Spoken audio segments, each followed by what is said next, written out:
Bueno, vamos a seguir con el sexto y último ejercicio de esta ayudantía. En este ejercicio vamos a ver las demostraciones que el profesor propuso en sus clases. No sé cuántos las habrán hecho, pero quizás más de alguno quedó con la duda o no estaba seguro de por qué daban resultados así. Así que quise hacerlo considerando que probablemente no haya tanto tiempo para ver detalles así durante su estudio. Entonces, comencemos. Las demostraciones que vamos a ver van a ser la forma que tiene la elasticidad de demanda directa dentro del modelo logit multinomial, la forma que tiene la elasticidad de demanda cruzada y que el modelo logit multinomial reproduce las proporciones de mercado cuando presenta constantes específicas para cada modo. Entonces, para esto lo que vamos a hacer va a ser presentar una notación propia solamente para efectos de mantener el orden, para poder presentar esto en una diapositiva de PPT. Así que espero que no les moleste. También vamos a ver un caso muy simplificado, donde vamos a tener funciones de utilidad como pueden ver en pantalla. Puse las funciones más simples posibles, donde solamente incorporamos el término que nos va a servir para derivar, para que no tengamos que estar pensando ni eliminando cosas, ni haciendo que se vayan a cero, sino que podamos usar de manera lo más óptimo posible el espacio que tenemos en la pantalla. Espero que esto no se preste para confusiones. Y nuevamente reitero, la anotación que voy a usar va a ser solamente para que quede todo más ordenado y para que me puedan seguir de mejor forma. Vamos a ver entonces el caso de tres alternativas. Y en esta oportunidad vamos a ver tres alternativas y no dos, para evitar confusiones, como por ejemplo, para que tengan siempre presente que 1 menos P sub I no siempre es P sub J, eso solamente se cumple para el caso binomial. Y esa es una distinción muy importante en estas demostraciones. Entonces vamos a ver cómo se hace todo esto. Primero, la notación, y probablemente abuso de notación que voy a utilizar, va a ser decir que el exponencial de k sub, de teta sub k por x sub i kq es igual a e sub i. Esto acá no lo van a ver probablemente en ninguna parte, pero va a servir para que sea todo más fácil de ir viendo mientras lo voy presentando y explicando. Y les tengo un breve recordatorio de cuál es la derivada de un cociente. Lo vamos a utilizar en varios pasos de las demostraciones y quizás más de alguno no se acordaba, para que no lo tengan que buscar. Está acá, así me pueden ir creyendo lo que voy haciendo y no se pierden tampoco con cosas que no es necesario ocupar tanto tiempo. Entonces vamos viendo.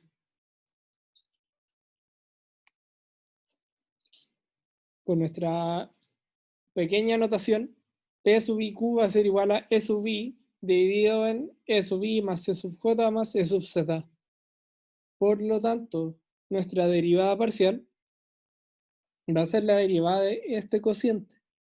¿Y cómo nos queda? Si se acuerdan, E sub i tiene la forma que pueden ver ahora en pantalla, y por lo tanto su derivada parcial respecto a x sub i q es teta sub k por exponencial de lo mismo. Entonces, por eso es que nos queda en este término un teta sub k por E sub i, que sería la parcial de lo de arriba. Eso nos queda multiplicado por el denominador, y luego resto el término del numerador por la derivada parcial del denominador. En el denominador solamente tengo que calcular la derivada respecto al primer término, porque los demás no tienen índice i y por lo tanto su derivada parcial toma valor 0. Eso nos queda dividido por el cuadrado de la suma de las tres exponenciales. Lo que voy a obtener es que esto de acá, el θ sub k por E sub i, por este E sub i de acá, se va a restar a esto de acá, que es exactamente igual, y por lo tanto lo que me queda es θ sub k por E sub i por E sub j más E sub z. Y esto de acá está dividido por E sub i más E sub j más E sub z al cuadrado. Ahora, ¿qué nos permite hacer el tener esto al cuadrado? Nos permite separarlo en dos fracciones distintas. Entonces vamos a tener E sub i dividido por E sub i más E sub j más E sub z, que es igual a P sub i. Y también vamos a tener E sub j más E sub z dividido por E sub i más E sub j más E sub z, que es igual a 1 menos P sub i.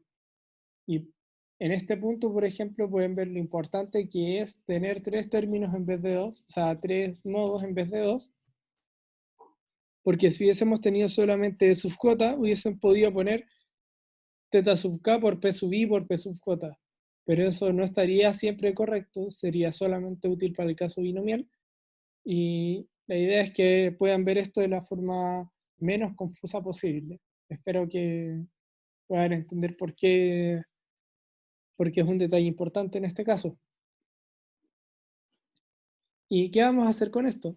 Lo que vamos a hacer va a ser recordar la forma que tiene cualquier elasticidad, que es la derivada parcial por el término que está derivando sobre el término derivado. Entonces nos queda lo que pueden ver en pantalla. Nuestro P sub IQ se va a ir con el P sub IQ del denominador, la división va a ser 1, y por lo tanto nos queda que la elasticidad directa va a ser θk por x sub ikq por 1 menos piq. Entonces con esto terminamos la primera demostración.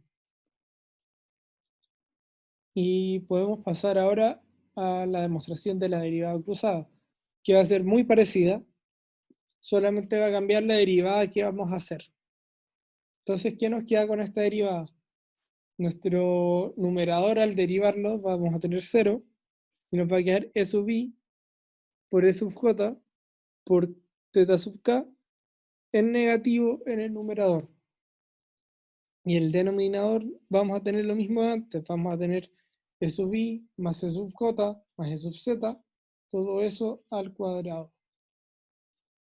Entonces, ¿qué tenemos? Tenemos menos θ sub k por E sub i dividido la suma de exponentes. Y eso es igual a P sub i. Y luego tenemos E sub j dividido por la suma de exponentes, que esta vez sí es P sub j. Y si hubiésemos trabajado el binomial, hubiésemos llegado a resultados prácticamente iguales, solamente hubiésemos tenido un menos de diferencia. Entonces, por esto pueden ver que son cosas distintas. Y con esto de acá, podemos dar el siguiente paso, que al igual que antes es multiplicar y dividir, y nuevamente se nos simplifican los P sub IQ. Como se nos simplifican los P sub IQ, vamos a tener menos θ sub k por x sub ikq por P sub jq. Y con esto completamos nuestra segunda demostración.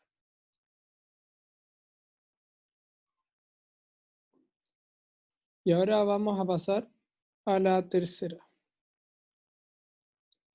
Vamos a, para demostrar lo de las proporciones de mercado, asumir que tenemos solamente dos alternativas y que la cantidad de individuos que escoge cada una es n sub 1 y n sub 2, respectivamente.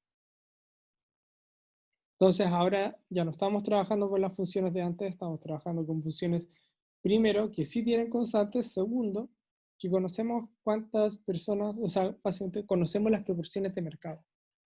Conocemos la cantidad de personas que escoge el modo 1 y la cantidad de personas que escoge el modo 2. Porque claro, si no las conociéramos no podríamos hacer la demostración. ¿Y qué vamos a hacer con esto? Vamos a obtener la log verosimilitud.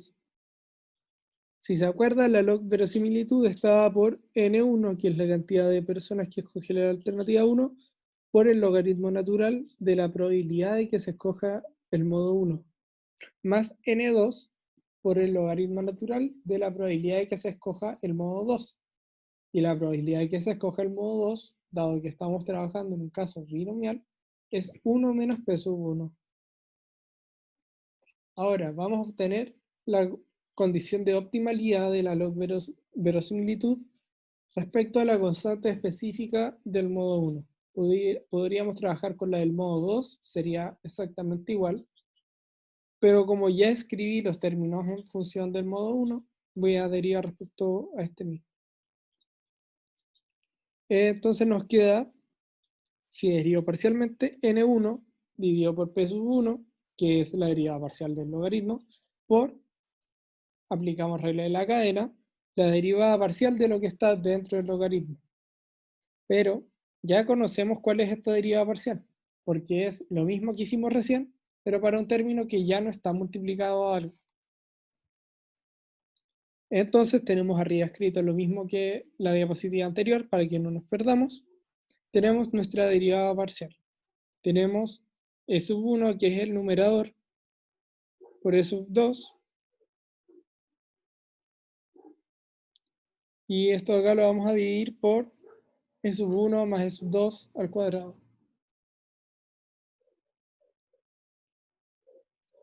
Entonces esto lo vamos a tener en los dos términos que estamos sumando, debido a que la derivada parcial de 1 menos p sub 1 es igual a menos la derivada parcial de p sub 1.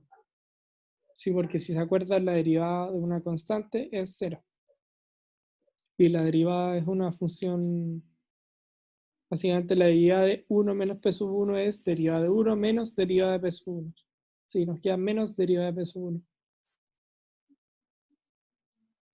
Entonces lo que tenemos es, y acá es donde necesito que me sigan, y que no le tengan miedo a esta expresión porque si bien se ve fea, estoy de acuerdo, es algo sencillo porque se nos va prácticamente la mitad de lo que tenemos. Entonces, ¿qué tenemos? Tenemos n sub 1 por la derivada parcial, que es lo mismo que está escrito arriba, dividido por la probabilidad 1. Entonces, si se fijan, creo que tengo entendido que pueden ver el mouse. Tenemos este sub 1 que se simplifica con este sub 1 de acá, y en nuestra suma de sub 1 más e sub 2, esta se simplifica con el cuadrado que tenemos acá. Entonces acá nos queda e sub 2 dividido por e sub 1 más e sub 2. Y acá tenemos lo mismo, pero con e sub 1. Se nos simplifican los e sub 2, así que nos queda, perdón por eso, nos queda, como les dije, en el primer término, e sub 1 dividido por e sub 1 más e sub 2, y al revés, nos queda e sub 2 dividido por e sub 1 más e sub 2, y en el segundo término nos queda e sub 1 dividido por e sub 1 más e sub 2, eso con signo negativo. Entonces nos queda n1 por 1 menos p1 menos n2 por p1 es igual a 0. ¿Por qué 0? Porque si se acuerdan, estamos viendo una condición de optimalidad para la verosimilitud, porque la queríamos maximizar. Entonces, si despejamos p sub 1 de acá, llegamos a que p sub 1 es igual a n1 dividido por n1 más n2. ¿Qué quiere decir esto? Que la probabilidad de que un individuo escoja el modo 1 es igual a la fracción de individuos que escogieron el modo 1. O sea, el modelo Logit, con sus probabilidades de escoger una alternativa, reproduce las proporciones de mercado que se tienen. Espero que se haya podido entender esta parte de acá. Me imagino que no es tan sencillo entender alguna demostración. Por más sencilla que sea la demostración, yo creo que es más fácil perderse al hacerlo en un PPT que si lo estuviese haciendo en una sala, en una pizarra. Y por lo mismo también intentaré tenerlo con más detalle, quizás en la sesión de preguntas que vamos a tener. Pero intenté no saltarme ningún paso, ni siquiera los pasos donde se hacen las derivadas, para que fuese más fácil seguirle el hilo. Ojalá les haya servido tanto este ejercicio como los anteriores. Les repito nuevamente, creo que esta ayudantía, si bien el foco no es que sea una ayudantía para la tarea 3, sí creo que les puede servir porque vimos temas de las variaciones sistemáticas, temas de interpretación, que es lo que se les pide, y pueden sacar quizás cosas útiles de acá y ojalá les pueda servir, tanto para estudiar como para hacer la tarea. Eso, nos vemos entonces en la sesión de consultas y hasta la próxima ayudantía que me corresponda.